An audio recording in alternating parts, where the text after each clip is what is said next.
guys, so today we are talking to Miriam Tribe. She's a wonderful artist that I've been talking to and I'm commissioning a piece of artwork from. And I'm really excited to tell you guys all about her and hear her story. And so let's get into it.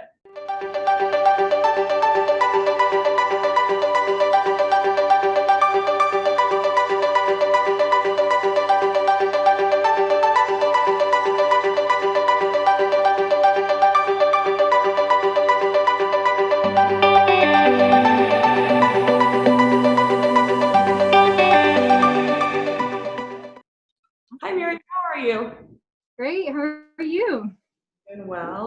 Just super excited to get to talk to you and share with my followers how great you are. I'm excited to talk. So tell me a little bit about yourself and your background. I am from Utah and I'm a self-taught artist. So I actually got a degree in English and came to art later. And I work in several different mediums. I do line work. I also do painting and block printing. So I I do a lot of things, but they all have, they're all figurative and abstract. And I live with my family and my 4 children in South Jordan, Utah. That's so cool.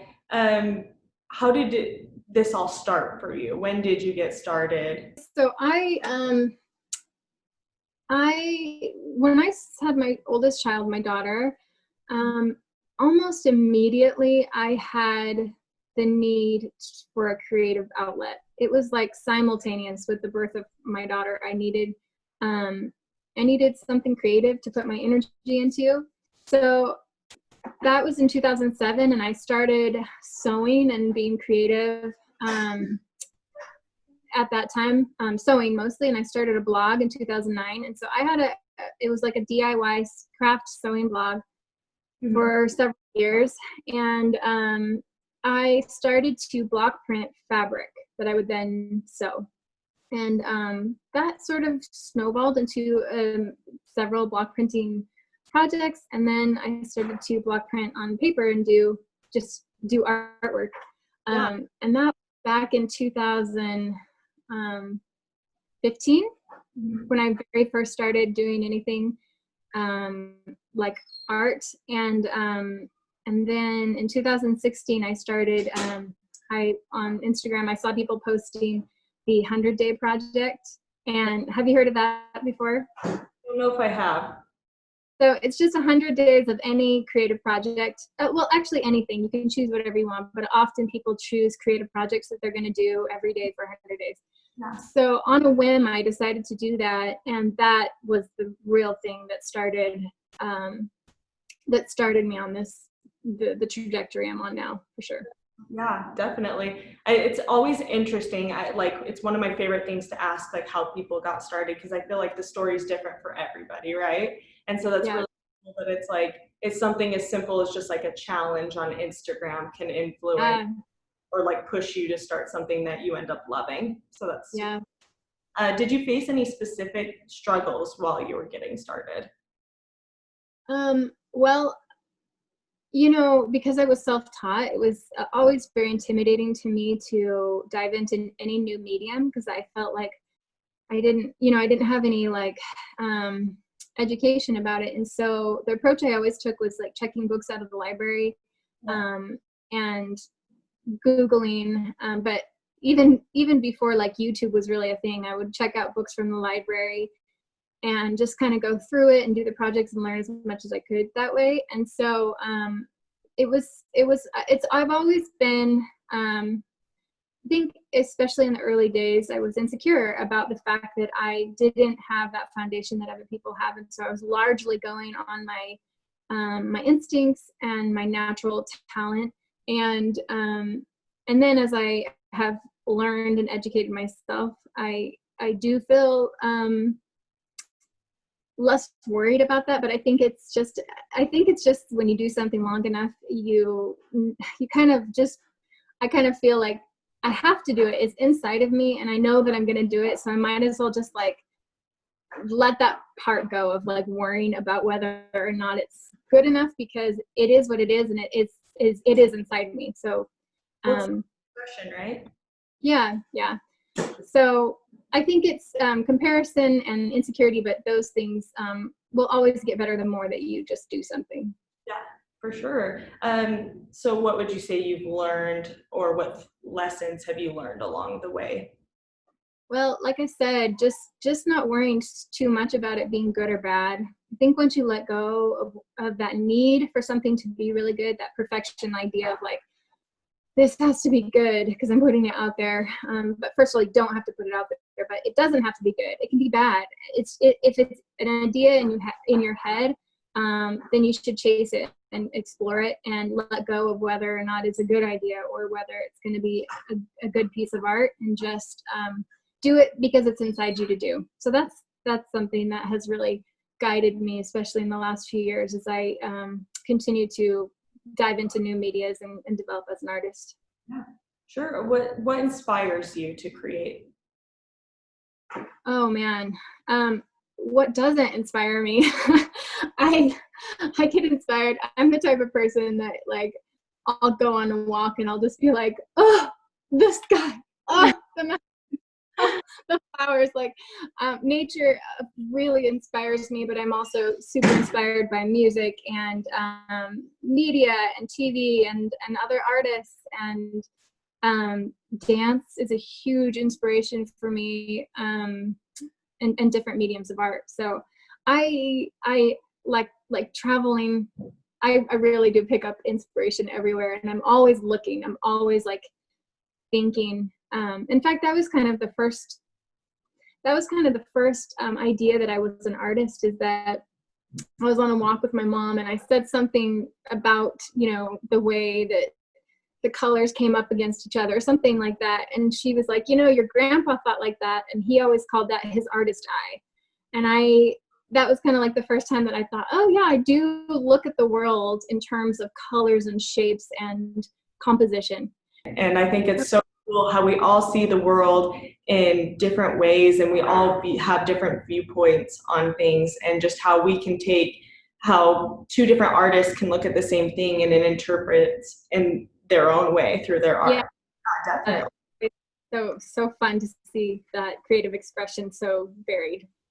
I noticed on your website that you have like a few different styles of art, or just like a few different mediums that you use. What is your favorite style of art? Oh man, I don't think I can say. They all feed me in different ways, and I love the intuitive and flowing nature of line work. I love how simple it is, and I love how you can eliminate so much and still send, like you can imply, and the viewer can connect the dots in their head and sort of fill in the missing information. So there are parts of line work that I absolutely love, but then when I move to like painting, it's a whole set of a whole different experience, and I love the visceral physicality of it, like the feeling of like putting the paint on, and the feedback that the colors give your brain. So they provide respite to each other, you know what I mean? So when I'm kind of burnt out on one medium, I can switch to a different one and feel totally like rejuvenated and excited.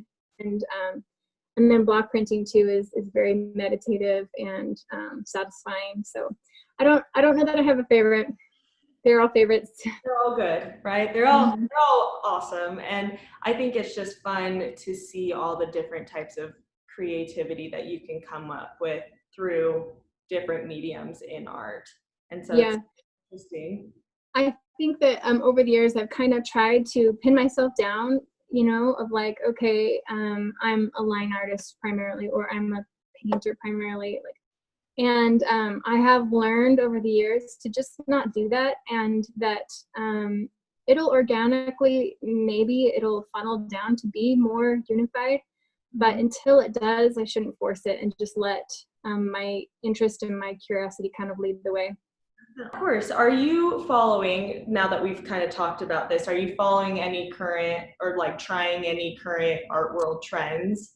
Anything new? Well, I mean, I'm interested in the idea of using color to express emotion, and to represent skin color in figurative work. Yeah. And that's, definitely a trend that I see worldwide. So yeah, I'm exploring that. And then I think my line work is very, it's very classic, but it's also very trendy in this moment too, So I'm always really interested in to see what other line work artists or line artists are doing. Um, and I think that there's room for all of us. Like in any, movement or trend, I think that each artist has something to give and make it special. And try something new and see where that takes you and see where it takes your creativity. That I think that's my Absolutely. favorite about art. Yeah, for sure. Yeah. What would you say is attributed to your success through this whole process? I think that it's a mixture of catching a trend, that line work is something that people are really into right now. And also there being a really strong entertainment value to the videos that I do. And that, like, that hurts me to say, because it's like, it takes away maybe from my just like the value of my work itself. But to be honest, I think that is part of it, that people love to watch the videos, and that line work is a trendy, type of art right now. And then the other thing that I would say is that I've always put myself out there. Like, I've always tried to be myself in my voice, and I think that people have really resonated with the storytelling that is so much a part of my work. And the like, I've always kind of mixed my English degree background of like writing and creative writing, and with that element of storytelling in the faces, and kind of exploring the face like a map to our human experience. And I think that there's something that resonates with people about human experience, and history and context, and relationships, and then just putting myself out there in all the different ways that I could, that felt right and authentic to me. So I think it's a combination. Yeah, for sure. Would you say that's what you're trying to get across, like through your artwork? Yeah. This is a tough question, because a lot of the time I don't really like to say what I feel my work is about or what I'm thinking. Half the time I don't even know, which is a funny thing to think, but like half the time it's like a feeling that's so deep that I don't even really know. I'm kind of exploring it as I go. And then when people experience the art for themselves, they have stories and experiences that they draw, meaning from, or that they extrapolate that meaning. And I love to see that. And so I like to limit kind of what I think it means, because I know that it's going to mean something different for everybody. That being said, my work is definitely about, our context and why we are the way that we are, and exploring identity and self and relationships. And I think that is just so important to get from art, is it's never just about one thing. It can always mean something different to everybody. Mm-hmm. It always has a deeper meaning, right? Like you Mm-hmm. can just draw to draw, but I feel like a lot of creativity comes from the heart and from the soul. And no matter what fashion, whether it be art or fashion or whatever it is, like I feel like a lot of it really does come from the heart. So Absolutely. Yeah, I agree. what would be your best piece of advice you would give somebody who wants to get where you're at? I think that I would say it kind of breaks down to three different pillars. And the first one is your art. So developing yourself as an artist, and continuing to just like have a daily art practice, and be pushing yourself and exploring new ideas and thinking, and practicing and then putting, making art. That's the first thing. The second thing would be to establish yourself online on social media. Instagram is the best place for artists right now to put up their work. But I've also had a lot of success on TikTok, and I think that going forward is going to be a different arm of the whole social media, bag or I don't know, thing. Puzzle, right? Yeah, that is going to be like kind of showing a different side of yourself and your art in a really fun way. And then anyway, establishing yourself online and then putting your work out there online. Yeah. And you don't have to put everything that you're doing out there, but you do need to put yourself, put your work out there regularly. And you should treat all your platforms as if they are a portfolio. And so be very professional and, keep it professional on your feed. You can have other accounts that are personal, but I think I would recommend to just have a professional art feed where you limit a lot of personal pictures. And when they are pictures of yourself, they're professional pictures or, not just casual. And then engage, authentically and what's the word? Just invest in that relationship with the people who meet you and engage with you there.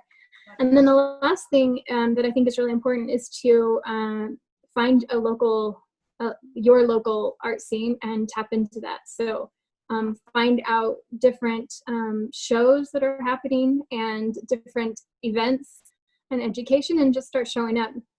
Yeah. And once you start meeting people, you'll become a familiar face and you'll kind of get plugged into a larger group, and your work and your name will become more and more familiar to people, and that will raise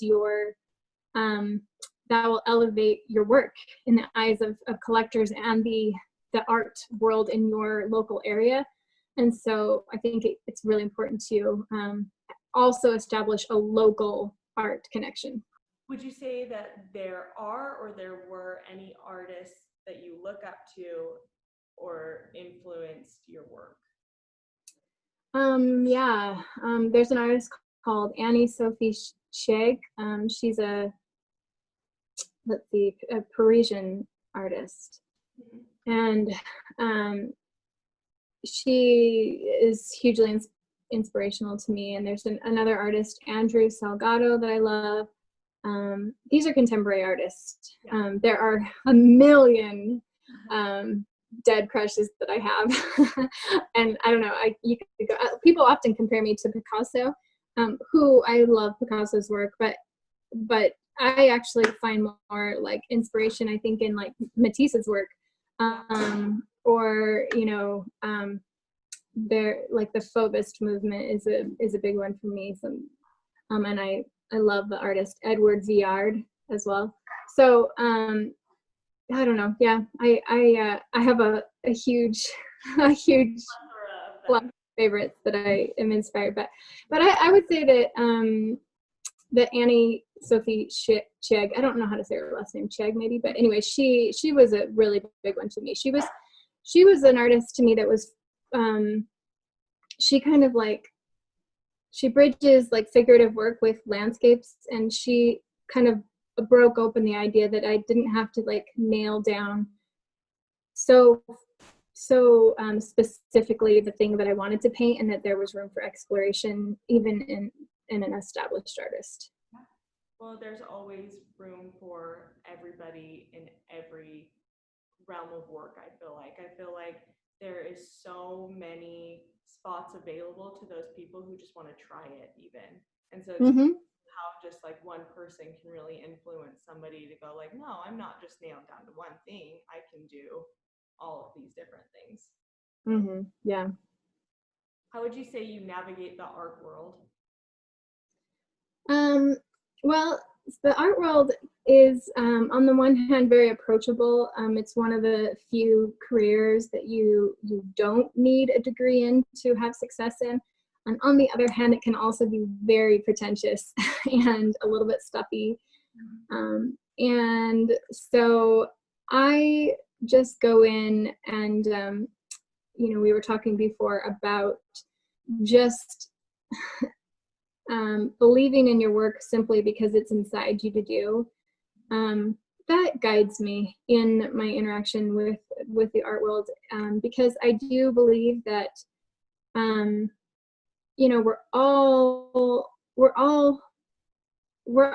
getting the same creative input, and there are so many people doing similar things to me, but I think that no one is me, and you just have to just really believe that you're like that the work that is inside you to do is just going to be different and creative and unique than anybody else's, and that it's sort of inevitable. If you have it in you to do, then there's really, you can make a fuss and then do it and be like insecure and worried and anxious and compare and do it, or you can just be like, ugh, I'm tired of that, I'm just going to do it, and so I think that, once you stop looking for that external validation and just lean into your own fascination and interest in your work, then you'll be happier, and you will be, you'll be happier and more confident in your work. So that's been something that guides me. And I think that just being true to ourselves is definitely a big part of that, and knowing like it's okay to be unique, it's okay to be different, and that's what makes art so great, is everybody's so different and everyone's so absolutely creative. Where do you see yourself going from here? Oh, I don't know. I know, at least for now, that I am not going to explore gallery representation for the next little while. I kind of feel like I'm just kind of making up the rules as I go, because I am a self-taught artist. I have been less inclined to do the things that, there's kind of like a checklist of like what you need to do to be an established, legitimate artist. And I've kind of not dismissed that, because I do see the value in all of those things, but I've also given myself permission to do things a little differently. And that, at least for now, I need the total creative liberty to go wherever I want. And as long as I'm untethered in that way, then I have freedom to work on my own timelines and my own passion projects. And I've been fortunate to be able to sell my work along the way. And so I will continue to do it this way until I can't, until it becomes, it's a smart idea to look for other people to sell my work. So that's one thing that I know, for the next couple of years I will continue to kind of do it the way that I am, and then I can reassess. But I do see myself continuing to explore painting, and I don't know.